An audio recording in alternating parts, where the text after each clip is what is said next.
Está chegando a quarta temporada de Anatomia do Crime, que estreia dia 6 de fevereiro, às 6 horas da tarde.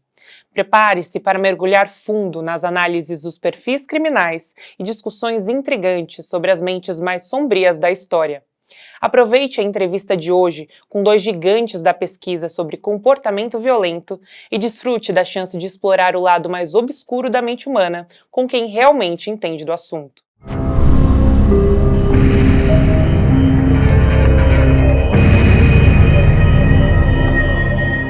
Quando o Criminal Profile começa, então, na década de 57 para 60, o David Canter começa na Inglaterra, desenvolvendo esses trabalhos, analisando o perfil, o comportamento dos criminosos, e o FBI vai e tem a ideia, né, também desenvolvendo lá com John Douglas. É fundamental esse trabalho, um trabalho onde se analisa, né, o comportamento dos criminosos para auxiliar na investigação criminal. É importante a gente perceber, não é, Aline, que eles começam quase que ao mesmo tempo em locais diferentes. Então, David Canter, que ele tem essa visão mais acadêmica, essa percepção científica, né, do comportamento criminal, e a gente vê no FBI começando ali um jovem John Douglas, uma doutora Anne Burgess ainda também muito jovem, o Hessler, e eles querendo colaborar muito com o entendimento do comportamento criminal, e eles têm uma grande sacada, eles têm uma grande percepção intuitiva, que é para as prisões de segurança máxima, entrevistar aqueles criminosos em série, né? Muitos deles já estavam no corredor da morte, inclusive. Eles queriam entender. Eu acho que eles tiveram, Aline, a humildade de se debruçar na frente de um criminoso, como nós estamos aqui, exatamente num ambiente como esse, para entender diretamente com o criminoso o porquê ele tinha feito isso, né? O passo a passo, que é muito do nosso trabalho, do seu e do meu. Os processos chegam e a gente começa a trabalhar a partir de evidências, mas a gente tem que dar o valor para o Canter, o valor para a primeira equipe do FBI que começou a fazer isso, porque hoje nós conseguimos trabalhar a partir de um chão. E esse chão quem prepara para a gente são eles, você não acha? Com certeza. E o que é interessante, quem é que sabe mais sobre o crime? O próprio criminoso, né? Exatamente. Então é muito interessante quando eles têm essa sacada de irem atrás desses criminosos. O David Canter, de uma forma, por ser acadêmico, uma forma mais empírica, desenvolvendo instrumentos, né? Aplicando esses instrumentos com os criminosos para descobrir diversas situações, por que cometem seus crimes, como cometem seus crimes, com quais motivações, e aí eles identificam os diferentes modus operandi, que isso é muito legal, que é o que nos serve de instrumento para que a gente comece a analisar uma cena do crime, né? Não dá para começar a trabalhar sem ter um norte, sem ter uma noção, né? Então os instrumentos que eles vão desenvolvendo, como os padrões comportamentais dos criminosos e as diferentes, né, cenas de crime, diferentes tipos de motivações, diferentes tipos de personalidades que vão desenvolvendo lá as suas ações, é uma sacada muito legal. E é importante que eles começam literalmente do chão. E que chão é esse? Eles não têm a mínima ideia do porquê, não existia nem a palavra serial killer ainda, né? Eles começam a deduzir, analisar e perceber que havia um tipo de criminoso diferente de outros, um predador diferente, um predador interespécie diferente dos outros, que cometia vários crimes com pessoas que se assemelhavam, e surge a vitimologia também, o perfil da vítima, e que esses indivíduos eles tinham uma maneira de funcionar, como você bem falou, Aline, um modus operandi. E esse modus operandi decifra o processo decisório desses indivíduos. Só que esses indivíduos, eles tinham o porquê e a verdade dentro deles.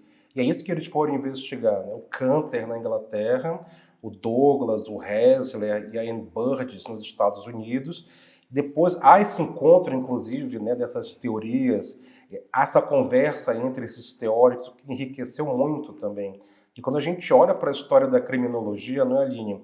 A gente começa a perceber os crimes em série que sempre aconteceram na história, e há, eu acho que o primeiro grande midiático, que é o Jack Stripador, e tem um padrão comportamental. E na tua opinião, Aline, com a tua experiência, esse padrão comportamental, por que esses indivíduos eles agem de uma maneira tão singular? Isso tem a ver com a psicologia, né? A própria psicologia nos fala sobre consistência comportamental. Então, você, em uma determinada ação ou grupo de ações, você nem sempre toma decisões ali, de imediato, em segundos. Então, para que seu cérebro economize energia, e aí a gente entra na própria psicologia, na neuropsicologia, na psicologia comportamental. Então, para que seu cérebro economize energia, algumas questões você já decide antes, né? Isso acontece com todos os seres humanos. Então, a gente repete alguns comportamentos. E isso é muito interessante, porque ao repetir, o indivíduo entra numa questão de igualdade, mas os indivíduos nem sempre repetem da mesma maneira, então entra na questão da desigualdade ou da distinção, porque na realidade, quando eles identificam diferentes padrões comportamentais, isso é uma maneira de distinguir os criminosos entre eles mesmos. Então a sacada dos perfis, né, que são os padrões comportamentais, o perfil dos criminosos, quem usa mais é o pessoal do FBI, essa terminologia, a Inglaterra chama mais de padrões comportamentais, então eles identificaram diferentes padrões comportamentais. E isso ajuda muito quando, por exemplo, se a gente está lidando com a análise de um caso de um serial killer, qual padrão ele é? Né? Quando você identifica qual o padrão de comportamento dele, as características ligadas àquele padrão específico, elas já vão te chegando. Então, tu já começa, né, a ter lá a ideia de quem é esse criminoso partindo da análise das ações dele. Exatamente. Você falou da questão do perfil, e nós temos aqui, Aline, o VCAP, que é um sistema de análise que o FBI criou exatamente para crimes violentos, e eles tiveram todo o cuidado de analisar o passo a passo desses criminosos. E você fala muito bem da distinção que eles fazem, tanto da vítima como do seu comportamento. E quando a gente olha para esses padrões, a gente percebe que falar em perfil e análise comportamental da cena do crime vai muito além do homicídio, né, Aline? Então, esse trabalho do perfilamento, da análise comportamental, do perfilamento analítico, ele ajuda nos crimes de homicídio, nos crimes sexuais, nos crimes de arrombamento, no terrorismo. O que mais ajudaria? Se trabalha também com piromaníacos, ou o que eles chamam lá na Inglaterra de acionistas. Se trabalha com, por exemplo, a questão de desenvolver técnicas de entrevista para vítima, suspeito, testemunha, exatamente para treinar policiais em como fazer essas entrevistas. Então, a gama de coisas que eles começam a desenvolver, por exemplo, a geografia do crime. Na geografia do crime, o David Canter pediu que os criminosos desenhassem uma folha de papel onde que eles cometeram seus crimes, e depois analisou a locomoção dos criminosos dentro da sua área de ação. Então, muito importante isso. Hoje a gente já tem softwares, né, como o Dragnet, o Life 2000, que vão ajudar a decifrar essa locomoção. Por exemplo, uma coisa super importante que o David Canter descobre aí com a psicologia, com a geografia do crime, que o FBI também desenvolveu algo depois que eles chamam de Geographical Profiling. O David Canter descobriu que os 3 primeiros crimes de um criminoso, em uma série de crime, eles acontecem como um triângulo com a base ao centro. Isso é fundamental, porque você analisa onde aconteceram os 3 primeiros crimes e já tem uma grande probabilidade que a base do criminoso está ao centro dessas 3 ofensas. Muito Exatamente. Interessante isso. E quando a gente olha para esse painel, não é, Aline? Que são os casos que nós estamos tratando aqui na 4ª temporada do Anatomia do Crime, mas aqui são casos reais. Tudo que a gente trabalha aqui no programa são casos reais, com vítimas reais. Então, quando a gente olha, é importante dizer que não tem glamour. Aqui tem muita tristeza, aqui tem muita violência, aqui tem todo um desequilíbrio, né, social. E o perfil, é importante a gente dizer, não é, Aline, que não é um psicodiagnóstico. Não. O nosso papel não é ter uma análise nosológica, psicopatológica, mas entender no primeiro momento, dentro do profiler, dentro da psicologia investigativa, como esse indivíduo se orienta no tempo e no espaço, a importância da geografia do crime, e como ele decide agir, a partir de qual momento ele começa a agir. Mas como somos psicólogos e trabalhamos nos aspectos, observando aspectos comportamentais, Obviamente, o beabá da psicologia é olhar para a história desse indivíduo, para a infância desse indivíduo, para a adolescência desse indivíduo. E as pesquisas demonstram que alguns desses indivíduos que são serial killers e que são psicopatas, eles têm um histórico muito específico. E é importante nós entendermos isso quando a gente exatamente chega um caso como esse na nossa mão, para a gente olhar para a cena do crime, e a gente vai olhar com muito cuidado. A gente vai olhar para a necropsia, para o laudo do perito de cena de crime, a gente vai falar com o primeiro policial que chegou nessa cena, a gente vai falar com o delegado, com o investigador. Então é importante a gente dizer aqui que o trabalho do profiler não substitui a expertise da polícia, que trabalha muito bem no Brasil, nem da perícia. O nosso papel é de contribuir. Não é isso, André? A gente tem que entender isso, que é uma contribuição, até porque, por exemplo, para fazer uma melhor análise, né, dessa cena do crime, sobre aspectos da psicologia investigativa do criminal profiling, nós precisamos de determinadas informações que vêm de outros profissionais. Por exemplo, causa da morte, né? Como somos psicólogos, né, quem vai nos oferecer essa informação de causa da morte? Por exemplo, o médico legista. Então, o perito, ele vai nos passar informação, por exemplo, que objeto foi utilizado, corte contundente, que força foi aplicada nesse objeto, ou seja, que profundidade que uma faca penetrou, o cabo quebrou, não quebrou, e para a gente isso nos ajuda na parte comportamental, por exemplo, a definir o nível de violência performada, que vai variar de padrão comportamental para padrão comportamental. Então, é uma junção de trabalhos, né, de diversos saberes, né, como o FBI fala, distintos saberes, para que com esses saberes a gente consiga auxiliar com a parte do saber comportamental. Então é fundamental que a gente entenda isso, né? Que é necessário uma união de todos esses saberes. O próprio FBI é dividido em unidades, né? Onde cada unidade diz respeito a um distinto saber. Então a gente tem um pessoal aí da biologia, né, que auxilia num trabalho, por exemplo, através da própria entomologia, pode ser, né, que é a coisa dos insetos. Eles têm especialistas só em sangue. Só em sangue. Aí dentro dessas unidades, a gente tem a unidade de física lá, de química, e dentro dessas unidades que eles têm lá, tem a unidade comportamental, que é uma unidade muito importante. Por quê? Porque nem toda cena de crime, ela vai te oferecer evidências físicas. Como, por exemplo, sangue, suor, saliva, sêmen, né? Tem evidência que não tem cena de crime que não tem nenhuma evidência. Então, vai começar como essa investigação? Com a análise comportamental. Então, a análise comportamental, ela é muito importante, principalmente quando não se tem evidências tão visíveis ou palpáveis, né? Ou mensuráveis na própria cena do crime. E, Aline, a gente está seguindo aqui um raciocínio lógico, primeiro dizendo o que é o profiler, quem criou o profiler, mas nós estamos no Brasil, né? A gente está falando de gênios, pessoas geniais como Canter, como a Buddes, como o Douglas, o Hesley e tantos outros. A gente está falando esses nomes porque são os nomes mais famosos e são os nomes que a gente tem um certo vínculo, né?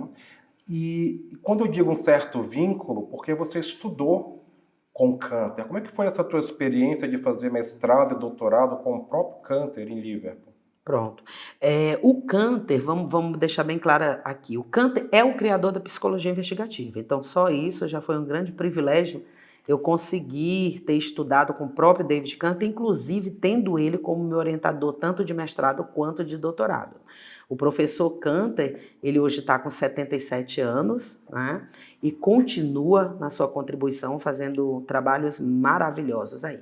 Então, depois, o FBI já estava desenvolvendo o seu trabalho, mas eles não tinham no início contato, cada um desenvolvendo o seu trabalho, um na Inglaterra, o outro grupo nos Estados Unidos, depois, mais tarde, é que eles se encontram. E cada um aí vai criar a sua abordagem. Então, na questão do profile, existem 3 abordagens no mundo, né? A psicologia investigativa, do David Canter, na Inglaterra, o FBI com seu trabalho, né, com Criminal Profiling nos Estados Unidos, e o Diagnostic Evaluation no Canadá, onde tem um grupo também de pessoas que contribuem com a questão do profiling, mas eles vieram muito depois, tá? Mas também aceleram aí nessa contribuição. Então, foi ótimo, eu via lá trabalhos nascerem, Como, por exemplo, eu trabalho com a geografia do crime, que é o mais recente, eu estava lá e vi nascer, né? Todos os softwares, inclusive, as pesquisas com o próprio criminoso. Então, muito bom que a gente entenda o esforço dessas pessoas, porque, na realidade, o Canter abre os cursos de mestrado e doutorado em 92, mas os estudos eles começam na década de 60, 70, tanto o Canter quanto o FBI, a própria unidade comportamental ela é estabelecida no FBI em 1970, mas não antes de todo um trajeto, inclusive desse trabalho ser recusado pelos próprios diretores do FBI, né? Exatamente. Então o Hesley e o Douglas, eles têm uma luta grande aí para que esse trabalho seja reconhecido e depois ganhe a sua unidade na maior academia do FBI, que é em Quantico, na Virgínia. Então começa a ser um trabalho que, pelos seus resultados nas investigações, começa a ser um trabalho depois reconhecido e com um grande valor. Como você teve a honra de estudar diretamente com Canter, eu tive a honra de recentemente ter contato com a doutora Anne Burgess. A doutora Anne Burgess aparece na série Mind Hunter. E a série Mind Hunter, né, fala exatamente da origem, uma história real. Nem todo mundo sabe disso. É super real. É a história real do início, né, da unidade comportamental do FBI. E lá tem uma mulher muito especial, uma personagem muito especial, que na vida real é a Anne Burgess. É o cérebro científico para escrever o primeiro manual comportamental do FBI, de análise de crime, que é o Criminal Profiling. E ela está nativa ainda hoje, ela está com 86 anos e temos reuniões regulares e a produção dela é infinita, ela não para de produzir, como Canter, como Douglas continua produzindo, o Hesley infelizmente Já faleceu. Eu acho que nós, que estamos hoje aqui no Brasil, Aline, temos o dever de dar continuidade a partir da origem desses grandes gênios. E dizendo isso, Aline, como é que você trouxe, né, você que é a representante do Canter no Brasil, como é que na tua atuação nesses 20 anos você dialoga com a polícia, com a universidade? Qual é o teu pensamento, a importância, as tuas atividades hoje com a psicologia investigativa na prática no Brasil? Bem, não diferente do que eles tiveram lá também, muita luta, muita batalha. Então, quando eu cheguei aqui com esse conhecimento, foi difícil, né? Convencer, mostrar, trabalhar dobrado para que as pessoas pudessem usufruir desse conhecimento. Então, ao ponto de você trabalhar sem ganhar nada, vamos dizer assim, né? Economicamente falando. Para quê? Porque não adianta você adquirir um conhecimento desse e guardar para si. Então, eu fiz muito treinamento para policiais, fiz muitas palestras, mostrando tanto para a academia quanto para o pessoal da polícia a importância desse trabalho. Hoje eu já vejo como uma coisa bem mais avançada, né? Já formei pessoas nessa área, né, em vários estados do Brasil, dentro aí dos cursos de pós, já participei de casos, né, auxiliando a polícia na análise desses casos.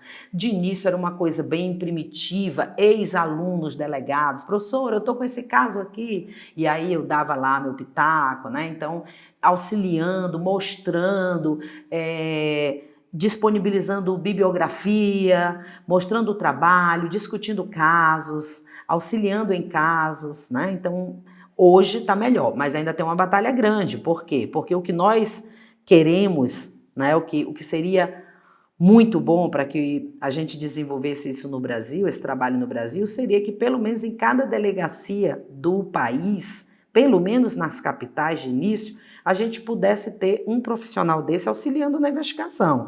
A Inglaterra chama esses profissionais de peritos comportamentais, tá?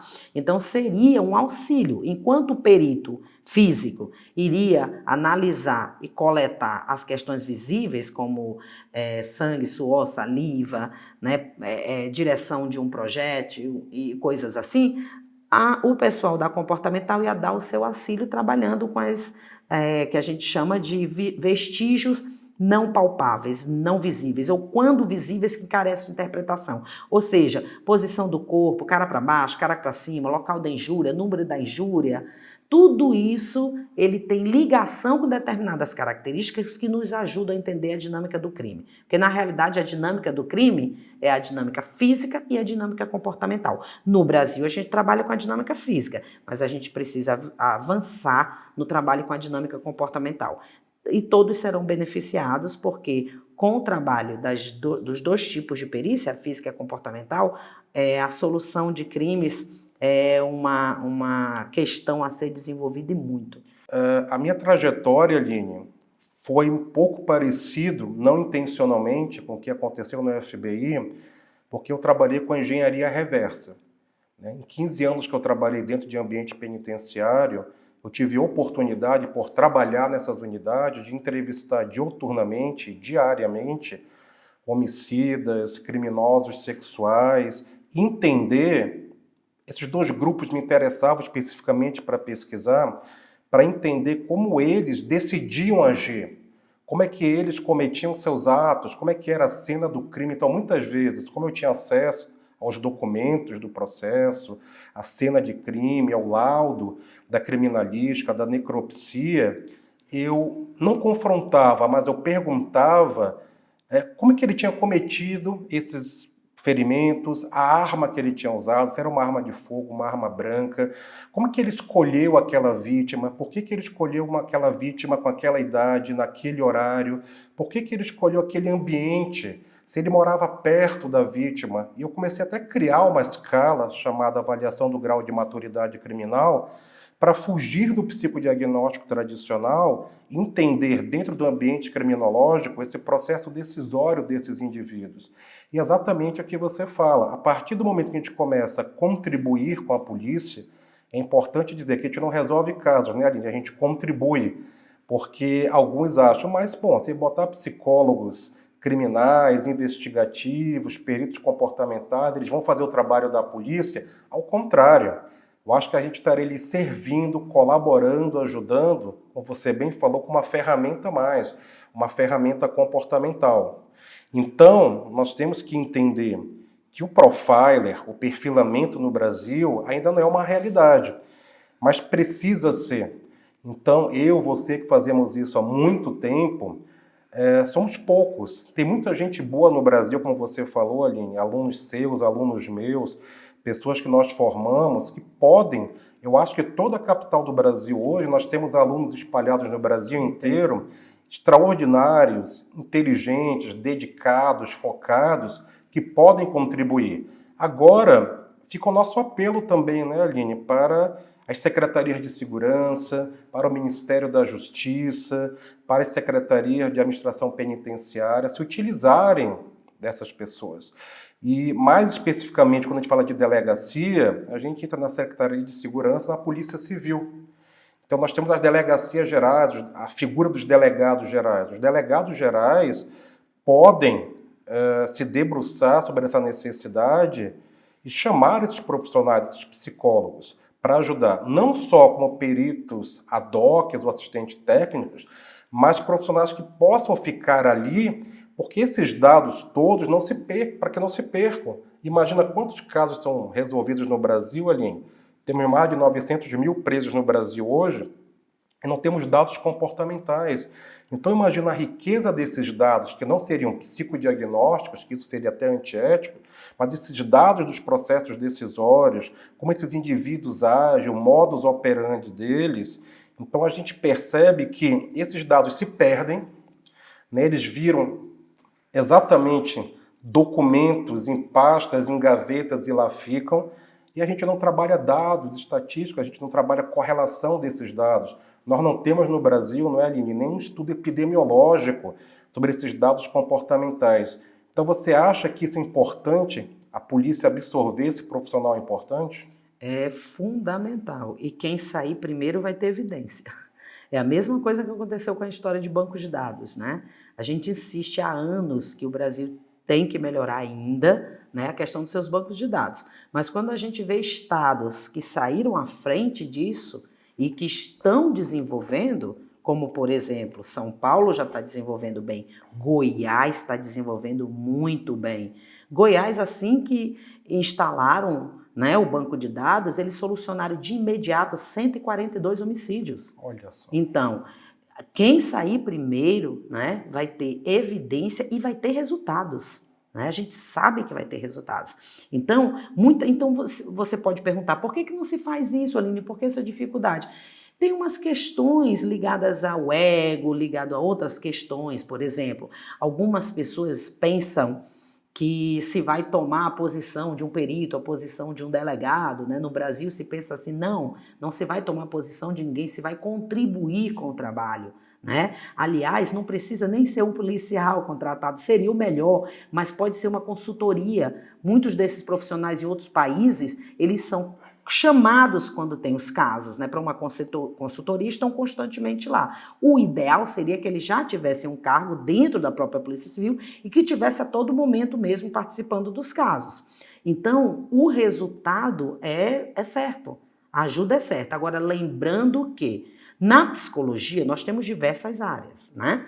Então, se chegarem a criar, por exemplo, um edital para que essas pessoas sejam convocadas para fazer um trabalho investigativo, botar nesse edital a condição de que tem que ser um psicólogo com conhecimento dentro da área da psicologia investigativa.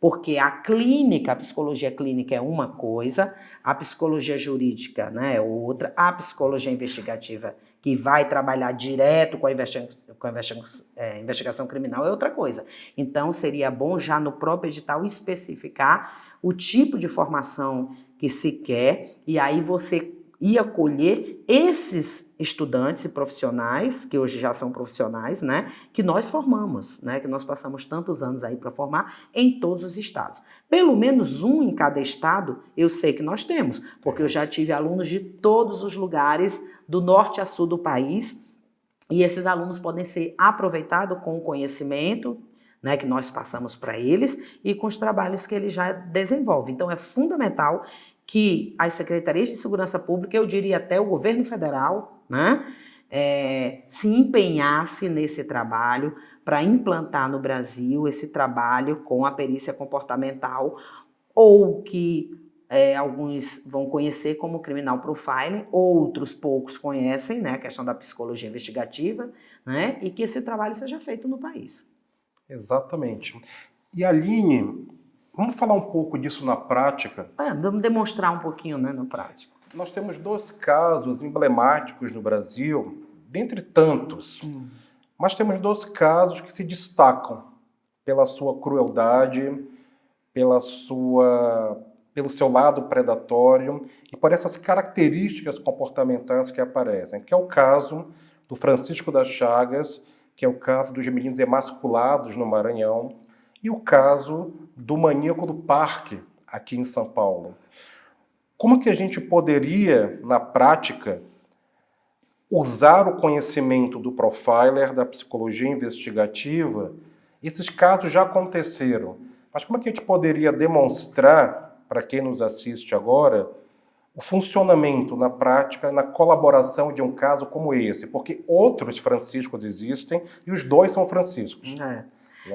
Bem, é interessante porque a gente vê claramente o que está escrito na literatura desde a década de 60, 70, a gente vê nesses casos. Por exemplo, falta esse conhecimento para quem vai trabalhar na investigação, daí a importância do psicólogo investigativo dentro das delegacias, né, trabalhando. Por exemplo, o Chagas. O Chagas é um hedonista, é um serial killer do tipo hedonista, né?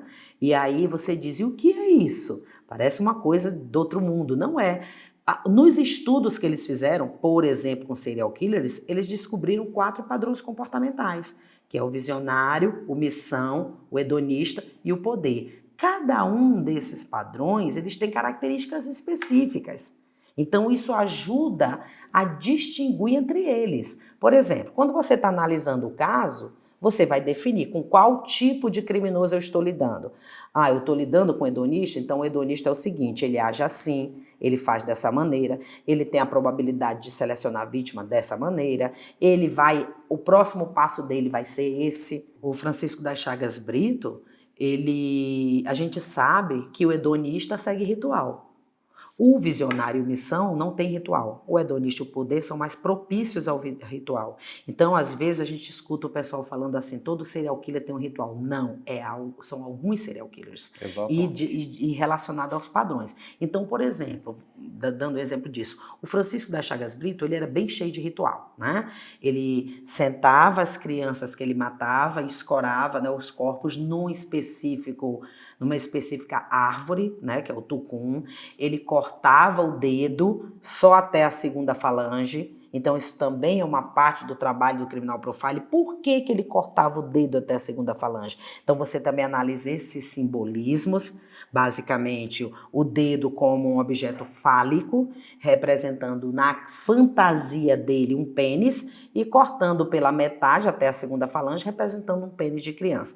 E ele tinha todo esse ritual. Por exemplo, ele cortava, as vítimas eram encontradas com a camiseta cortada pela metade. Então, isso ajudou a solucionar o caso, porque um perito do caso lembrou que 4 anos antes ele tinha visto um crime onde a camisa da criança também foi cortada pela metade. Então começaram a ligar esses casos, tá? Mas foi porque o perito lembrou disso. Não existia, né, nenhuma conotação do conhecimento de como esses caras agem.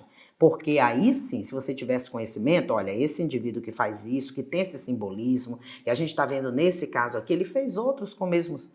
Vamos procurar, né? Vamos registrar, vamos achar, e aí vai ligando os casos e facilita para a solução dos crimes. Então, Francisco das Chagas, ele tinha muito ritual, muito simbolismo, onde a psicologia pode contribuir muito para interpretar isso, porque a polícia, por não ter o conhecimento na parte da psicologia e do comportamento, eles vão sentir uma certa dificuldade de entender por que isso está sendo feito, por que ele está escolhendo vítima assim, qual será o próximo passo, ele vai continuar repetindo isso ou ele vai mudar? Então, nesse sentido, esse conhecimento da psicologia vai ajudar. Então, o Francisco das Chagas, né, que é um caso muito forte, um caso de muita crueldade, né, o Francisco das Chagas emasculava, que é diferente de castrar. Castrar é cortar o órgão genital, emascular e tirar todo o aparelho reprodutor para fora do corpo. Então tem que fazer incisões no corpo para tirar esse aparelho reprodutor. Então é um caso de muita crueldade. E a maneira como ele cometia, como ele abordava suas vítimas,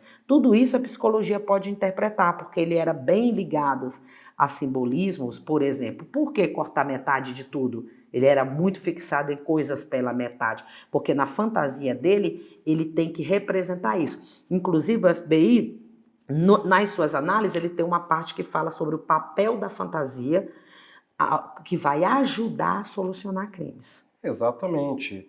Os dois Franciscos, os dois tinham rituais, os dois agiram por muito tempo. O Francisco das Chagas agiu por 15 anos. Ele começa a agir no Pará, em Altamira, no Pará, e vai até São Luís do Maranhão. Então, dentro desse ritual, dessa crueldade, tinha um lado manipulatório desse indivíduo, porque ele levava crianças que muitas dessas ele conhecia. Ele manipulava a criança... O Chagas. O Chagas, o Francisco das Chagas. Ele levava as crianças, ele chamava, como você falou, para ir para o meio do mato, né? Alguns corpos foram encontrados ali, baladeira de passarinho, para pegar passarinho, e pegar jussara, né? Que é uma fruta típica da região. Então, muitas dessas crianças vendiam ali suquinho, sorvete, essas coisas. E ele, olha, para aí, vamos comigo. Então, ele oferecia uma aventura. E essa criança confiava e entrava com ele. E ele ia na delegacia, ele se apresentava para a sociedade como líder comunitário para buscar essas crianças, para encontrar as crianças desaparecidas. Ele agiu por 15 anos. Então, se nós tivéssemos ali a figura do profiler, do perfilador, de um psicólogo criminal analista, talvez ele não teria agido por tanto tempo, porque esse profissional conseguiria interligar e fazer toda essa leitura, como o caso aqui do Maníaco do Parque. Quantas vítimas, quantas mulheres sofreram, quantas famílias foram destruídas porque um homem decide agir de uma maneira disfuncional. E o Francisco de São Paulo, que é o Maníaco do Parque, ele também tinha um ritual. ele também tinha uma maneira de operar, ele tinha um modus operandi muito específico para atrair essas vítimas. E, de novo, entra o poder de manipulação.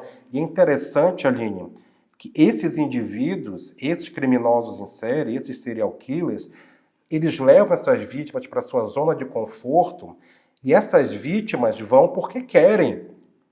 Porque querem, entre aspas, porque elas são manipuladas, são dominadas psicologicamente e vão com as próprias pernas.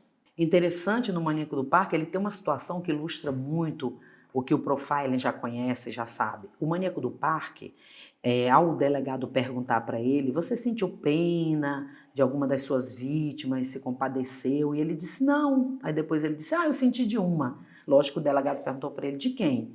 Ele disse, de fulana, que basicamente era a vítima mais jovem, porque o Maníaco do Parque ele só selecionava vítimas na idade de 24 a 28 anos, só que essa vítima tinha 17 anos. Então a primeira coisa que se pergunta na análise do perfil comportamental, por quê? Ou seja, por que esta vítima sai do padrão? Né? E isso é fundamental. Por exemplo, ele continua falando e diz, eu fiquei com pena dessa vítima porque eu entrei na mata com ela, já estava escuro, porque o Maníaco do Parque é outra questão, ele não entrava na mata escura, ele entrava enquanto estava claro. Aí você pergunta por quê? Que lógica tem isso? Vamos continuar. Então ele diz, entrei com essa vítima, estava escuro, então eu me perdi do local que eu queria matar ela, e aí eu bati muito nela, né? Fiquei quase 1 hora andando na mata até que eu achei o local. Aí você se pergunta nessa análise, ele não podia matar essa vítima em qualquer lugar da mata? Podia. Então qual é a importância desse local? Então, quando a gente vê essa questão do Maníaco do Parque, na maneira que ele age, tudo interligado ao seu processo fantasioso, né? Ou seja, para matar as vítimas, eu quero primeiro que elas passem por esse medo terrível, porque esse medo vai ajudar no meu excitamento sexual, né? E aí ele começa a repetir esses comportamentos, a gente entende o porquê que uma das vítimas foge do padrão de idade, né? A gente entende o porquê que ele entra na mata neste momento mais tarde, ou seja, ele deve ter convidado outras pessoas do mesmo padrão de idade, perfil de idade que ele escolhia, mas nesse dia ele não encontrou ninguém, então ele seleciona essa vítima que foge do padrão, porque o excitamento dele para o cometimento do crime era muito alto e ele tinha que executar a ação para o alívio psíquico. Então, serviu essa vítima nesse momento mesmo que ela fugisse do padrão. E aí tudo começou a desandar no sentido do que ele tinha organizado. Ou seja, ele entrava na mata durante o dia, mas como ele demorou a encontrar a vítima, neste caso e somente neste, ele entra mais tarde. Aí ele tem a dificuldade de achar o local. E aí a gente vê a importância, o porquê desse local. E aí a gente entende porque ele tem que mostrar para as vítimas o cadáver das outras. Por que ele tem que mostrar para as vítimas o cadáver das outras? Porque isso ajuda no excitamento sexual dele por causa do nível de terror e de medo que ele causa na vítima. Então, essas questões de entender o comportamento e o padrão comportamental ajuda a entender a dinâmica do crime. Exatamente. A importância de nós olharmos para o ser humano, entender que apesar das suas complexidades, singularidades, ele tem padrão comportamental. Esse humano tem esse padrão. E esses indivíduos, esses predadores, eles têm um padrão também. Então, acho que o olhar do profile, do perfilador, é entender, porque é uma linguagem própria. Porque muitas vezes esses indivíduos agem, cometem o crime, eles têm sucesso. E vão tendo sucesso, por isso são criminosos em série. Então, a importância do olhar do perfilador para que outros crimes não aconteçam, porque é um trabalho que salva vidas também.